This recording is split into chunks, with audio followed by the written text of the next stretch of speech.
everybody, happy Wednesday. In today's video, I'm going to be sharing some of my tips and tricks that have helped me when I'm working with larger bridal parties. It has come to my attention that there are a lot of you that have just finished your bridal season, and there's a lot of viewers out there that are also just taking on some bridal bookings now. Even though it's fall, bridal season can be all year round depending on where you live. And there are a lot of you that are stressed out, you're realizing it's not as easy as it seems, and you are looking for tips and tricks on how to get better and faster at working with larger bridal parties. So that's what I'm going to focus on today. I still remember some of the first couple weddings I did, how excited I was, but also how quickly things got out of control and how quickly I lost time with my bookings if someone was late, if someone was picky. So I'm going to go through some of the tips and tricks that have helped me along the way. The tips and tricks that I'm going to share with you will work most of the time. Please remember that you will always have clients that will be very picky and they'll be very difficult and they're going to be challenging for you. And a lot of the times clients for weddings are in a great mood. It's a great day for the people that you're working with and they will be lovely to work with. And oftentimes, no matter how much you prepare or how many times you watch this video before your bridal makeup bookings,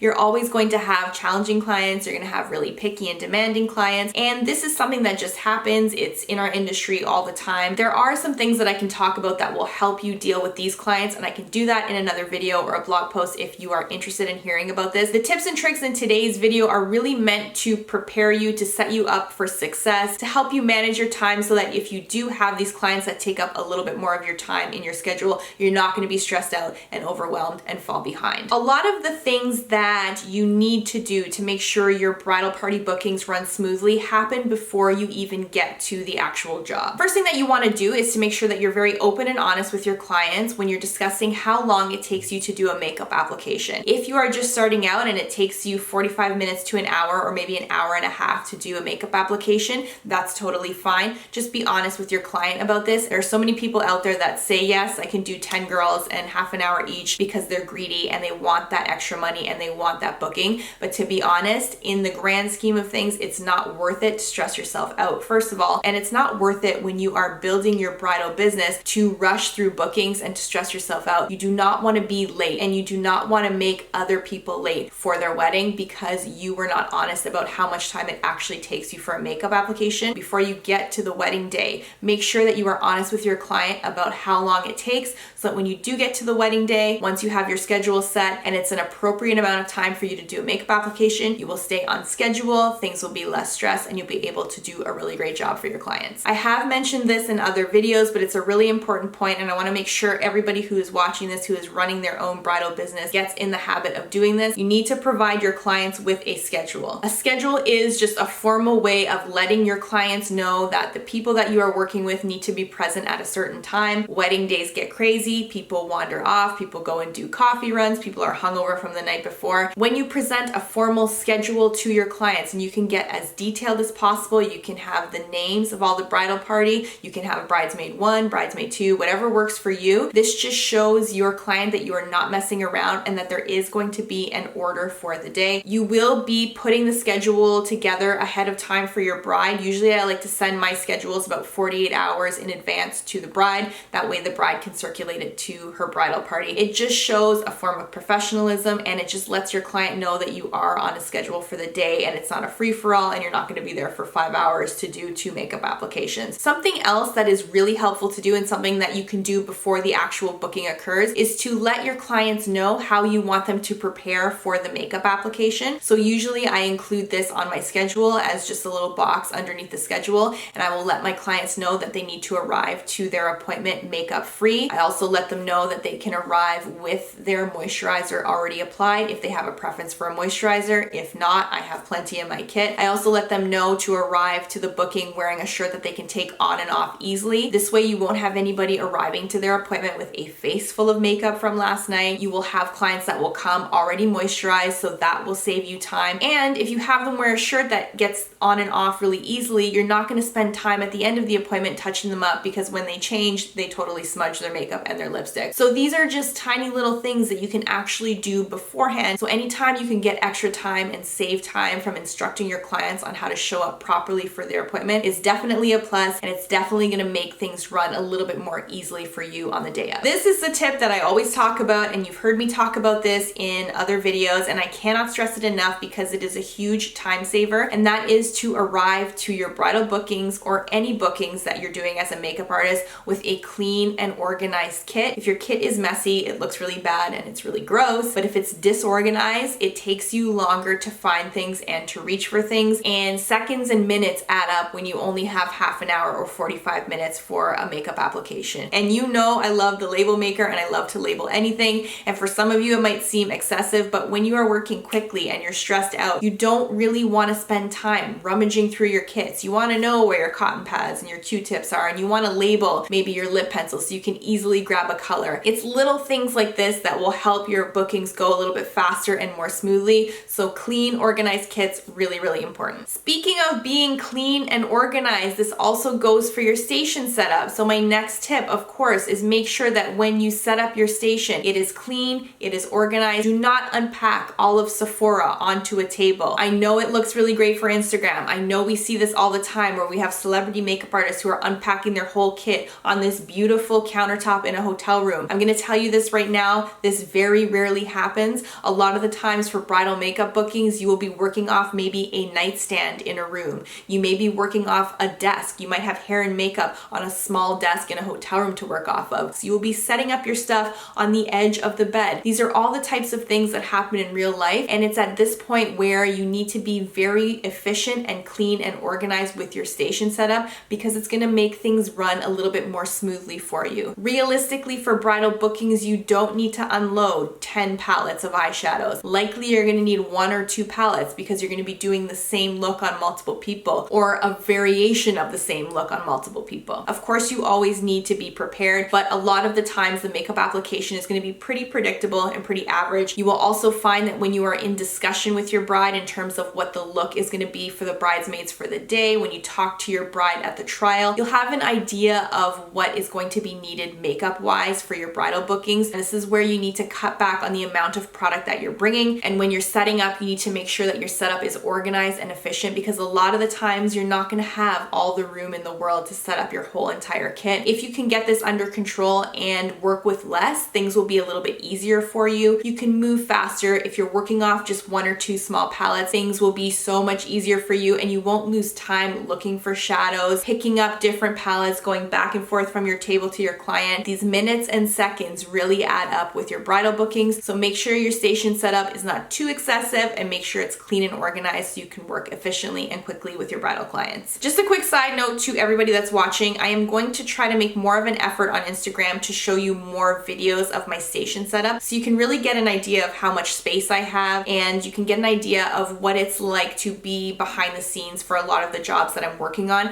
I don't feel that there is enough of a realistic portrayal of the types of setups that we actually have on sets. A lot of the stuff I see on social media is very glamorous, big tables, lots of different colors of foundation and full eyeshadow palette setup. And a lot of the times in reality, you're not gonna have this huge space to set up in, and you're not gonna be able to individually lay out every single thing you have. Definitely am going to make an effort to show you more of the real side of this part of the business, because I think there's too much stuff on social media of all these glamorous setups, especially in bridal makeup. When you are working with other hairstylists and other makeup artists, sometimes you will have a little 2-foot by 2-foot section of a dining room table to work off of. So get comfortable with the idea that you will be setting up in smaller spaces, and adjust your kit and make sure you bring products in your kit that will allow you to still work without feeling stressed out about working in a small space. So those are some of the things that you can actually do before you get to the booking to make sure you set yourself up for success with your larger bridal parties. Now I want to discuss some of the things that you can actually do in your booking on the day of the wedding with your bridal clients to make sure things run smoothly for you. The first thing is, when you are prepping their skin, if you need to prep their skin, you can discuss the makeup look that your client wants while you're doing the skin prep. If they need a little bit of makeup removal, if you have to remove a little bit of the lash glue from 2 nights ago,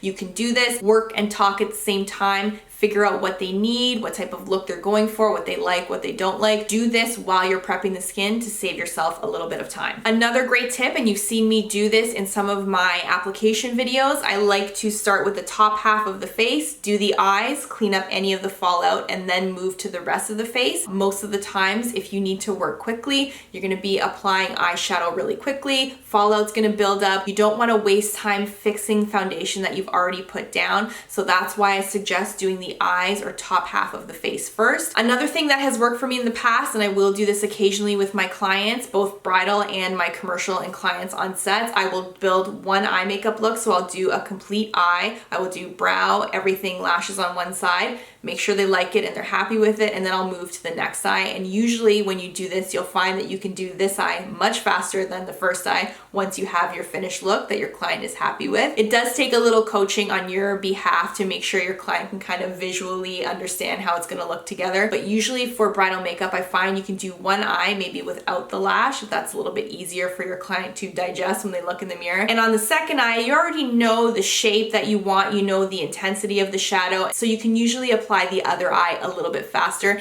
and that's a great way to save time. You'll find you can work a little bit more freely, you can be a little bit sloppy and just clean it up. I know it doesn't look the best to people watching, but I always tell people that my makeup looks amazing in the last 3 minutes of the makeup application. So you can say that if you want to ease everybody's fears, because some people do like to watch the makeup application. Something that has also helped me, and I noticed that my clients waste a lot of time when they're selecting what lashes they want. So what I normally do is I bring usually only 3 to 4 styles of lashes, strip lashes. I have my individual lashes, but as far as strip lashes go, I will only bring 3 to 4 styles. So usually one really natural style, 2 medium styles, and 1 really full style. Just because when you present your clients with a huge number of lashes, it wastes a lot of time when they're trying to decide what they want. So when you give them too much to choose from, it's hard to make a decision, and they'll go back and forth. They'll ask someone else in the bridal party, and it's just a time waster. You might want to have a backup stash that you keep with you just in case you have someone that's a little bit pickier. Then you can bring out some other options, but for the most part, just lay a few options out for your clients. Do not overwhelm them with 20 different lash styles. People get confused, they don't see the difference, they don't know that you can have round or flare or full or more natural. So don't really give them too many options in terms of lash selection. This will just help things move along faster for you, and you won't have this waste of time going back and forth choosing a lash with your client. Another tip with lashes, and this is regarding lash application. I know for so many of you watching that lash application is a really stressful part of makeup application, and I still remember what it was like for me with my first couple of wedding bookings, how stressed I was getting on those lashes, because if you screw up and you get glue everywhere, it's a very hard thing to correct. So going back to the video where I talked about lash application tips, the main thing is that the glue is really tacky, so all you need to do is pop that lash into the lash line. Allowing the glue to get really, really tacky eliminates that wet glue, that messy glue that smears all over the eyelid if your client blinks. If you can't place the lash on perfectly the first time, that tacky glue is the key to a really flawless lash application. So a tip that works really well for me and is a really great time saver and also makes my lash application easier is to apply the glue and set the lashes down and move on and finish up some of the other makeup while the glue is getting tacky. You want to avoid standing there with a lash in your hand, waiting for the glue to dry, waving it back and forth, blowing on the lash. This is time that is wasting where you could be fine-tuning some of the other parts of your makeup application. And if you're doing it for each eye, it can end up being 5 minutes or so before that lash glue gets tacky if you think about applying lashes on each eye. So try to avoid that. Apply glue, set your lashes down, do your final touches, then apply your lashes, and you will find this moves things on a little bit quicker in your makeup application. Something else that has really helped me with my timing is to save lipstick application to the very end of my booking. What I mean by that is I will do a makeup application and I will not do lipstick during that makeup application time. What I like to do is add 10 to 15 minutes to the end of my total booking as touch-up time. So I'll include that in my schedule as a time for touch-up. I will do the lipstick at that point. The reason why I do this is oftentimes you will have clients that will be your first and second clients for the day, and a number of hours will pass. If you waste time doing lipstick at the beginning of your day, 100% they're gonna smear it, they're gonna get it on clothes, they're gonna get it on the rest of their face, they're gonna eat, they're gonna drink, and you're just gonna be redoing those lips. So I suggest doing it one time, do it right the first time, and not spending time fixing up people's smudge lip lipstick because you decided to put their lips on at 8 o'clock in the morning and they're leaving the hotel at 1. Save it all for the end, do it right, do it one time, and that way you save time and you're not going through every client and touching up their lipstick because they had a sip of champagne or because they ate a bagel or whatever it is. So if you can, try to save lipstick application and any other touch-ups to the end, and usually 15 minutes at the end of your booking is enough time to do everybody's lipsticks. You have your lipstick palettes out and you can just kind of motor through your clients and you're not wasting time touching up smeared lipstick while you're there. This next tip is a tip that works really well for me. Now keep in mind that this is not going to work for every single one of your clients, but it is a tip that I wanted to share with you to have in the back of your mind during your bridal bookings if you notice you're losing time as a result of this. And this is to make sure that your client does not have a hand mirror in their hand while you're working on them. I like to keep my mirror closer to my station and I like to make sure the mirror is not in arm's reach of my client. If they need to see their look or they want a mirror, I make it so that I actually have to physically hand them the mirror. If you give your client a mirror to hold on to, more often than not, they're going to be checking their makeup every 2 seconds. There's some people that can get almost overly obsessive about looking at what you're doing. And when you have a client who has a mirror in front of their face every 2 seconds, believe me, this client is going to turn into a very challenging and difficult client because a lot of people don't understand how makeup application works. They can't see what you're doing. So they're going to be holding that makeup mirror so close and they're going to be very nitpicky versus not being able to see. So you will have clients that will ask to see as you go. For me, what works is to show my client about halfway through. If I have a client where I know what they want and they're the type of person that wants to be surprised and see the final reveal, I will show them at the end. But for the most part, I just make it so that the hand mirror is not within arm's reach so they can't check their makeup every 2 seconds, because when you have these clients that do that, it's really annoying. And what happens is you will run out of time because you will just be catering to their compulsive need to change every little thing about your makeup application. And that is not what we need in a bridal booking, especially when you need to make sure that your client leaves on time. So try it, keep it in the back of your mind, see if it works for you. Keep a hand mirror or some sort of mirror away from your client and hand it to them to check on it about halfway through your makeup application, or when you feel you're in a good place with your makeup application. Maybe you're 75% of the way done and you feel like things are looking good.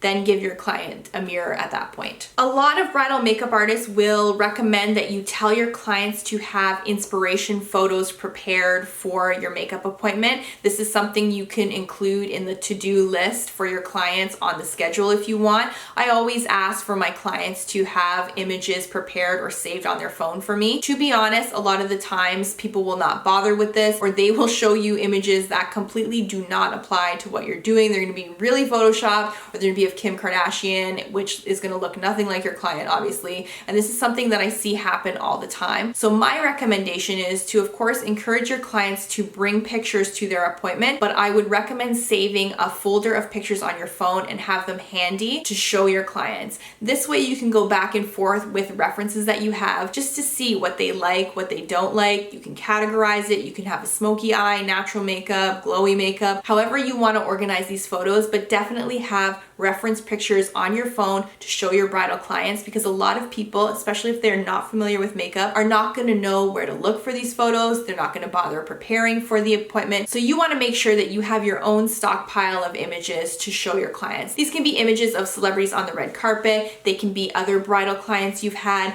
They can be pictures from brides in magazines. So do whatever you can to have a nice selection of images. Even if your client is not sure what they want for their makeup, they can look at images on your phone and say, I don't want that, this is too heavy, so you can get some sort of visual reference for what they're looking for. Having a visual reference is really important because we are not mind readers, and there are a lot of people that can't actually verbally say what they want. They know what they want in their mind, but they're not able to describe the type of look that they want for their makeup, and that's fine because we don't all sit around talking about makeup all the time. So if they can point to a picture and say, I love this and I hate that, it just gives you a good starting point for the makeup application. So you're not wasting time correcting, fixing the makeup you've already done, adding more, taking away. That visual reference is really important because it's going to give you a good starting point to work from with your client's makeup. I wanted to end this video with a couple words of advice. I want you not to stress out about working in the bridal makeup industry, especially when you're first getting started. Bridal makeup is a really great way to earn a living. It's something that never goes away. There's always people that are getting married, so it's a great way to supplement your income, especially if you maybe want to get into more film and television or commercial bookings. It takes time to build your clientele, and bridal, if you can get into it, is a great way to make money. With that in mind, when I talk about being honest with yourself and your clients about how long it takes for you to do a makeup application, this is going to come back to you. Eventually you're going to get faster, but if you can do really great makeup applications in an hour, let's say, you're going to make your clients happier, you're going to do a better job, you're going to have better photos for your portfolio to advertise yourself as a makeup artist. So rushing through bookings and doing things really quickly and half-assed just because you either want the money or someone else is telling you that you have to be done in this time, it's not going to be good for your career down the road. For me, honesty is the best policy, and you will find down the road this will pay off. I'm hoping that these tips were helpful for everybody watching, especially those of you that are looking to get into bridal makeup. I'm also hoping that these tips are helpful for those of you who are already talking about booking clients for next year. This is usually the time where a lot of brides will start booking for the following year. So keep all of this in mind when you're talking about scheduling and you're talking about how long it takes you for makeup application. And also when you're doing trials with your brides, discuss the rest of the bridal party if you are booked for their makeup as well. Having the appropriate products in your kit, working with a smaller kit, being flexible with your setup,